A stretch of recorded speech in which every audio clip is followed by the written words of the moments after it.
Coucou mes licornes, on se retrouve dans une nouvelle vidéo en compagnie de Clotilde Wibo, saddle fitter, beat fitter et Célia harnacheur pour trouver une selle adaptée à Elmelia. Donc là Clotilde prend les mesures du dos de Elmelia. La dernière fois qu'elle l'a vue c'était en 2017. Après c'était il y a 3 ans. Et depuis son dos il a bien changé. Il a bien changé. J'ai fait appel à Clotilde pour l'essai d'une selle Vaux Saddles et pour voir ce que ça donne sur Elmé. Ça vexe. Ouais.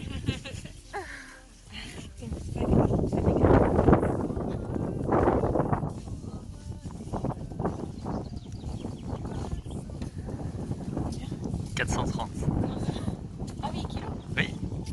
Ah bah c'était rouler, non? Donc là vous pouvez voir le système de mesure Vaux Saddles pour voir la selle qui serait idéale pour Elmelia.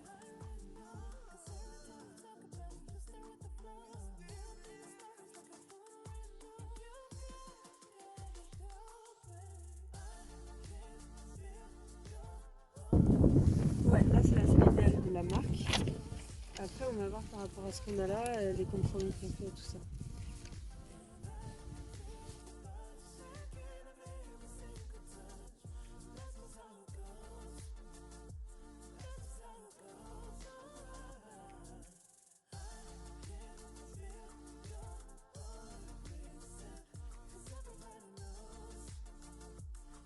Sur quelque chose qui va rééquilibrer la selle. Mais on est limité, on va jusqu'à 3, on va dire 4 et là on est à 25. D'accord. Et du coup c'est que ces arcades là qui permettent d'aller au siège. D'accord. Tu vois, là tu peux retirer juste le siège. D'accord. J'ai des vis, ça enlève dessous aussi. Mais du coup ça change la la forme. Ah ouais, ok. Ah oui, d'accord. Il y a une autre dans la voiture. C'est un arceau semi-con.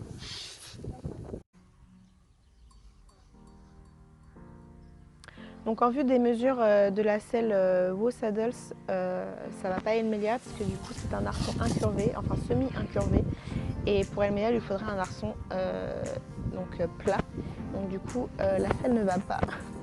Je suis un peu déçue parce que du coup je suis quand même allée la chercher à 2 heures de route de chez moi et je l'ai ramenée à 2 heures de route de chez moi. Mais bon du coup c'est le jeu en fait. Et du coup maintenant on a essayé ma selle Torogun mixte. Donc pour être sûr qu'elle va bien à Elmelia, donc on l'a fait vérifier en même temps du coup. Donc du coup elle va quand même pas mal à Elmelia et du coup on l'a essayé pour moi avec et sans taquet. Du coup ma position est mieux sans les taquets. Par contre je me sens plus à l'aise avec les taquets parce que je me sens plus en sécurité et encadrée. Donc du coup à voir au fil du temps si sans les taquets c'est pas mieux quand même. Parce qu'apparemment ma position est quand même beaucoup mieux sans taquet.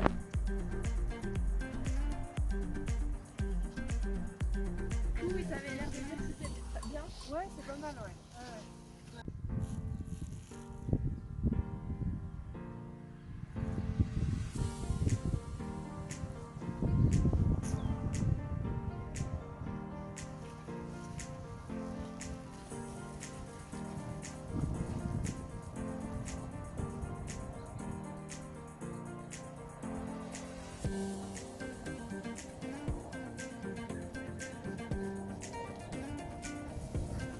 Ça vous calme quand même d'avoir les taquets?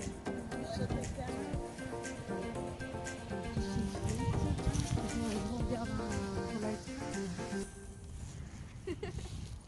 là où la sanction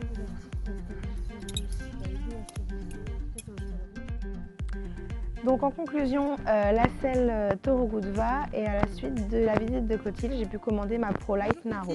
Bonjour. Peux-tu nous parler un peu de toi, de ton métier et en quoi consiste ton travail? Alors je suis saddle fitter et beat fitter et aussi Célia harnacheur. Mon métier consiste à aller voir les chevaux, vérifier si le matériel est adapté et voilà, donc ça peut aller de la selle, tapis, sangle, filet et mort. Quelle formation as-tu faite pour être saddle fitter? J'ai fait plein de formations différentes puisqu'il n'existe pas de formation réelle, actuelle et diplômante en France. Donc, voilà. D'accord. Pour toi, quelle est la différence entre une saddle fitter et un commercial de marque? Le commercial revend une ou deux marques Alors que le saddle fitter est vraiment là pour donner du conseil sur le matériel. Donc il est neutre par rapport à des marques. Il y a forcément des marques qui préfèrent, qui sont plus adaptables ou des choses comme ça. Mais c'est vraiment deux métiers différents. Ils ne sont pas revendeurs, mais conseillers. Quelle est l'importance d'une selle adaptée? C'est très important. En fait, on fait porter aux chevaux le poids d'un cavalier. Donc c'est pas rien. Et du coup, la selle est là justement pour répartir les pressions et rendre le poids du cavalier plus léger et ne former plus qu'un avec le cheval. Quelles sont les conséquences d'une selle mal adaptée? Les conséquences d'une selle mal adaptée, ça peut être plein de choses. Ça peut être comportemental, des blessures, ça peut être des chevaux qui deviennent rétifs, ou tout simplement qui n'ont pas envie de travailler, plein de choses différentes. D'accord. La sangle et le tapis ont-ils aussi leur importance? Oui, la sangle et les tapis sont très importants, et les amortisseurs aussi, voilà, c'est des correcteurs. Donc tout est important, tout ce qu'on met sur le cheval. As-tu quelques petites astuces pour vérifier un minimum summum si la selle convient à notre cheval? Des petites astuces. Alors déjà vérifier que l'arçon ne touche pas le dos du cheval. Il y a la gouttière au milieu de la selle. Les panneaux sont là pour rehausser et libérer la colonne vertébrale de l'arçon. Ça c'est la première chose. Il ne faut pas que ce soit trop haut parce que ça voudrait dire que l'arçon est un peu trop étroit. Il ne faut pas que ce soit trop proche du dos non plus. C'est la première chose importante à vérifier. D'accord. Peux-tu nous en dire un peu plus sur ce métier peu connu? Donc le beat fitting, c'est rechercher l'adaptation que ce soit sur la tête du cheval, le mors, le filet ou l'emmassure s'il n'y a pas de mort.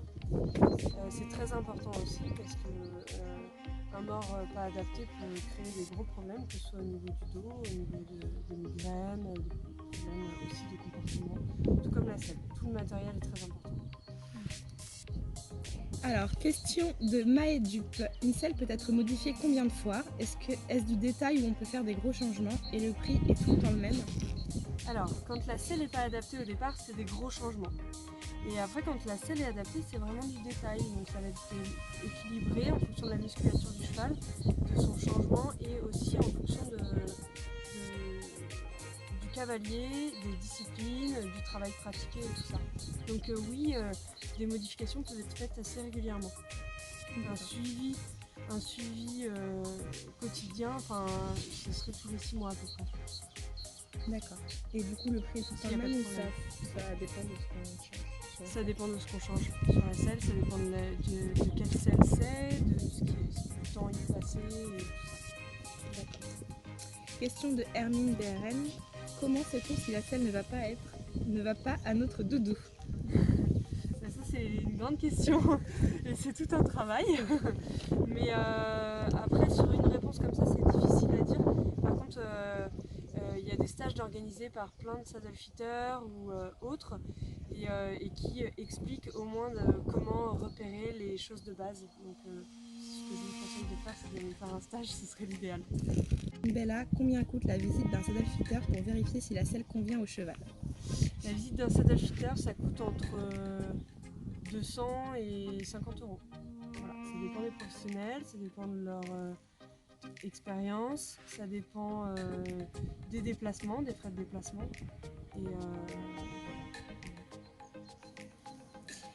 Et question de Skyfly34, pourquoi ce métier?